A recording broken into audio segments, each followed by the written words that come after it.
In this video we'll talk a little bit about unit testing. As the unit testing framework was originally inspired by JUnit and has a similar type as a major unit testing framework in other languages as well, such as in Python. Testing, it's one of the most important topics when you're developing your program. Think as if you want to make sure that your code will scale well in the long run and it's going to be maintainable in the long run, you should definitely make some tests to make sure that all your functions, programs, and etc. They're working properly.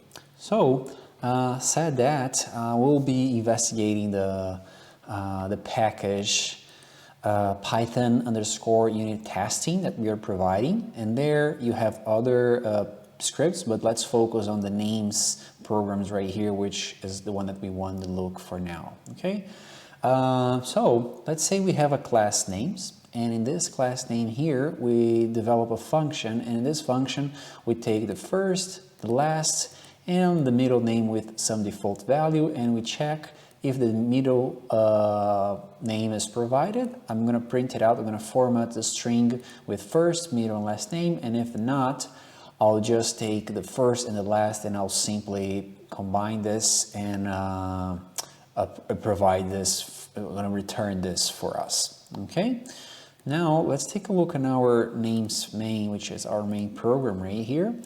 Make sure, of course, since we're going to call that function that we just developed, it's called main get formatted name. We will need to import the proper class names for this, and if we run this code right here, we can simply do and execute the code, enter kill anytime to quit, or give it a first name. So we can say that this is moon, and here cake, and neatly formatted name for mooncake, and so far so good, right? I mean, we know that it's pretty much working out, so we just exit this here with our control structure, no problem. The thing is, if we want to make sure that this code here, it works for today, this function is working today and works in the version of our program, let's say version 2.0 or something, we have to make sure to design some testing. And how we do this? Here we have this test name class, and what we're going to do with this.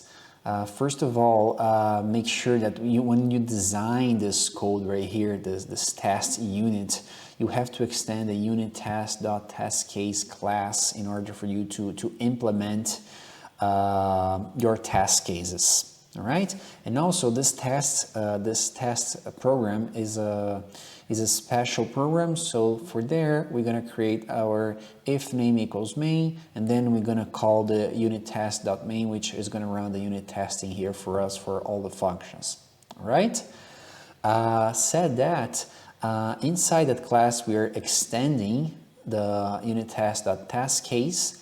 We're going to implement two test cases. One, we're going to test if our function works well for first and last name, in which what we're going to do, we instantiate an object from the class names. So this is why we are importing the class that we want to test it out. And then we're going to call the function that we want to test, and don't forget to use the test underscore here to create a test case for us. And then what we're saying is we're going to pass some sort of a value that we want, a fictional value, like here's Janis Joplin, and then we're gonna check it out with this object that's calling this function. We're gonna check it out if by calling my function, passing the values that we previously programmed here, I get the same answer as I have here on the second part of the function assert equals. So basically we are doing the following. We are checking if the format name which receives the result from our get format name is the same one as this as we have it right here. And if we take a look in a function get format name, if we don't provide a middle name, the first the second part of our if else here, it's going to be trigger, and then we're going to return the string formatted with just first and last name. So going back to our test case right here, we see that whatever the format that we receive from our function should match this. So this assertion right here, it should be a truth. So this test should be successfully executed. But we also want to make sure that our function is also properly working when we have more than 2 names. Let's say when we have 3 names, why not? So in this case, we're going to call the same function right here, but we're passing those 3 values, and then we're going to do the same assert equals, and we're going to compare if what I return is the same as what we expect it to be. Okay? And to do this, how we run those tasks in an automated way. If you right click here, if you're using the test unit, you can simply you can run the unit test, or you can debug. In this case here, we'll just run and see what happens. When we run this, we see that the test names here, it was executed, and then let's just run this here again, sorry, and we run test units. Here, there you go. And then what we know, when we run this unit testing, we saw that the 2 tests, they were executed and everything worked just fine. So I know that the test first and last middle name, no error, was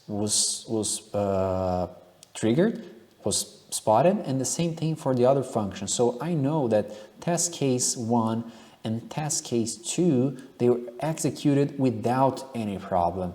And you can say, yeah, okay, but you were there and you kind of hard-coded this. Yes, that's true, but we hard-coded the input and the expected output. We didn't change the behavior of our function, which means that let's say for some reason we change the behavior of our function. So let's go there in our function, and then for this here, we'll just return something. If we provide a middle name, we'll just return none for whatever reason. So let's say we change the behavior of our function.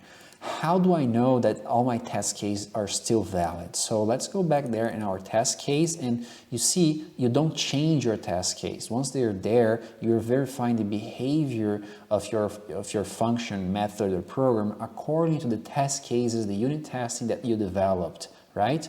So in this case right here, it doesn't matter what is the input that I have, given the behavior that we have for our function, this should be the output expected, okay? So now let's run our unit testing again. Now, our assertion failed, and why this failed? Well, when we have the first and just the last name, which is the first function right here, everything worked fine. Why? We provide a first name, a last name. We triggered this function, and if here we just have first and last name, this is the condition that's going to be triggered, right? Now, since we have a none, and if we provide a middle name right here, if we take a look in this test case, we can see that something bad happened. And what was that? We see that the attribute error non-type object has no attribute title, so we were not able to process this title information right here.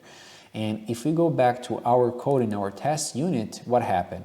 We provided, we are hoping to check Wolfgang Amadeus Mozart, and then we check that with the execution of our function in the format name. However, by providing 3 inputs right here, what was the behavior of our function? Was simply to return a none type, and that none does not match our test unit value as Wolfgang Amadeus Mozart here, okay? Needless to say, we can create way more test cases. The idea is if you're using the test driven development approach, TDD, as you develop your code, you're going to go there and create more test cases and more. So every time you change something in your code, you can just rerun your test case in one shot and pretty much spot which test case had an error, so you can pinpoint your function and see what went wrong in the middle of your code. Okay, We also going to include our other test cases so you can play around, but keep in mind that your test case class can be as big as you want, and it's a good idea for you to keep your test case up to date so as you progress with your code. Okay, so thank you and happy coding.